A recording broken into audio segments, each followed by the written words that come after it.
so proud. And stretching a belt of granite highway. And I am Tommy Barfield, and I was very privileged to read Baron Collier's wonderful speech on the opening of the Tamiami Trail. I am the Everglades Fairy.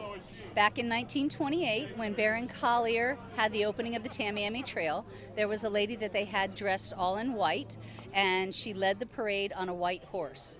I mean, our story goes back to the state saying, okay, we'll pay half of the cost to build the Tamiami Trail.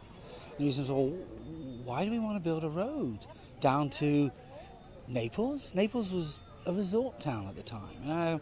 There was a hotel and a pier, and that was about it. And a road down to a swamp, the Everglades, or Everglade as it was called then. You guys are crazy. I don't waste my taxpayer dollars taking a road down to nowhere. The area was like 14 or 15 foot of muck, and so it was really hard going and really wasn't an ideal place to put the road. Baron Collier, meantime, is part of the Tamiami Trail committee. He's part of those trying to say, hey, how can we get this road built? And we started realizing there's some progress in here, and there's stuff could happen. And maybe if I bought up some land, and he bought up over 1 million plus acres, but there was still that nagging problem. There was no infrastructure. The nearest anything was Immokalee. That was the nearest railhead. The nearest, trying to get to Miami by road would take you a day or a day and a half if you didn't bust an axle. You wanted to go to Miami by car, it would have taken you 3 weeks.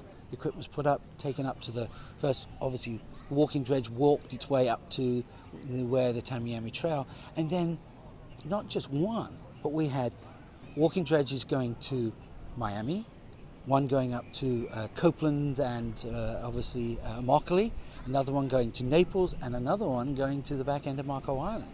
So all these were going on at one time, and the walking dredges were simple, huge, heavy, and incredible pieces of equipment. They would dig their way, and once they'd finished digging their section, they would, all the weight of this, I don't know how many tons, maybe 4 ton, was picked up, and then the bucket would drag the whole thing forward, and then it plonk itself down. The Tamiami Trail that goes through the Tampa to Miami, the largest section, the hardest section, 76 miles, is through what we call Collier County today.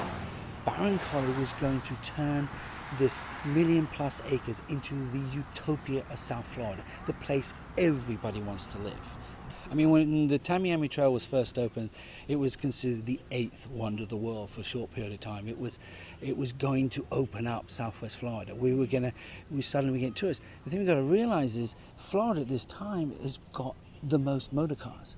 In that period of time, everybody was looking for that experience, that sense of adventure, that exploring. You didn't have to leave the country, you didn't have to go to Europe. It was all here in Florida. And so, the road was that important to give people what they wanted. It was a way to enjoy all this vast beauty.